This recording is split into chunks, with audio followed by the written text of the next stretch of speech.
Hello and welcome to the first Hopoo Games Dev Thoughts of 2022. I hope you, your friends and your families are all well and had a very happy new year. This year is going to be huge for Hopoo Games and I honestly cannot wait to show you what we have in store for the future. But as a wise man once said, that's more of a long-term thing. First we have to focus on more immediate goals. And today's goal is to introduce you to one of the new playable characters launching very soon with the Risk of Rain 2 expansion, Survivors of the Void. Before the introductions, however, I have a couple of announcements you've all been waiting for. First off, I can finally share with you that the release date of the Steam version of Survivors of the Void will be March the 1st, 2022. Secondly, I can also share that the price of the expansion will be $15, but for a short time at launch, this will be discounted down to just $9.75.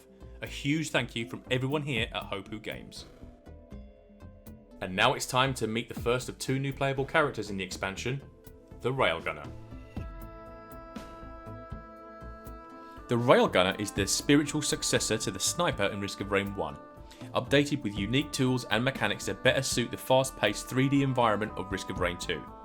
If you love inflicting huge damage at a distance and love the challenge of hitting precise targets while also having excellent mobility, you are going to love the Railgunner. I love the Railgunner. So let's jump in and break down her abilities, starting with her iconic scoped weapon mode, the M99 Sniper. The M99 Sniper is a zoom scope that highlights weak points on enemies and transforms your weapon into a piercing 1000% damage railgun. Hitting a weak point guarantees a critical strike, the trade-off being that none of the Railgunner's attacks can randomly crit. Items and equipment that increase crit strike chance instead increase your crit strike damage. Each shot using your M99 Sniper scope activates an active reload bar. Hitting a perfect reload not only allows you to refire your weapon faster, but also makes your next attack have a bonus plus 500% base damage. Once you get into the rhythm of scope, aim, shoot, reload, you can then throw out absurd amounts of damage as the Railgunner. Next up, her main non-scoped weapon is the XQR Smart Round system. This weapon mode fires aggressive tracking rounds for 100% damage.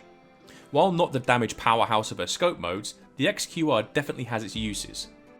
Its fast rate of fire allows you to get valuable item procs like ukulele chain lightning or ATG missiles. It also allows you to finish off low health enemies or to soften them up for a sniper shot. The drawback to this weapon is its short range and low base damage. Use it to defend yourself while putting some distance between you and your next sniper target. Next up is her versatile and very fun concussion devices. This utility skill throws out a device that knocks back you and nearby enemies. If you're being swarmed by small fast enemies and need to break them up to make them easier to pick off one by one, throw one of these bad boys in there and watch them fly. Its other use is for your own mobility. A well-timed jump can send you flying, allowing you to gain some valuable distance or gain a height advantage. Perfect for a sniper. Beware though, Railgunner takes normal fall damage, so if you're going for height, make sure you hit your mark.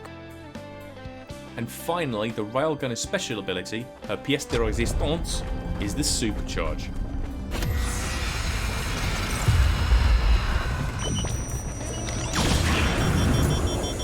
Overloading her railgun with a short charge up time turns it into a boss one-shotting beast, firing a huge piercing round for 4000% damage and 150% weak point damage. With this great power comes a big drawback. Once used, all your railgun weapons are disabled for 5 seconds, leaving you with just your concussion device for defense. You had better make that shot count. The Supercharge is also a much wider than usual shot, making it very useful for taking out large conga lines of enemies. And that concludes our Railgunner deep dive. She does have alternate abilities and an alternate skin for beating the game on Monsoon, same as the other survivors, but I'll let you discover those for yourselves. As always, thanks for your ongoing support and being an amazing community.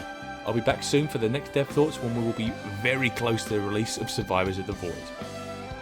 Finishing out this video, I'm going to be showcasing a Stage 1 playthrough as the Railgunner without commentary, mainly as an excuse to showcase some of the amazing music Chris has made for the expansion, but also to give you a better idea how an early game Railgunner plays. Goodbye for now.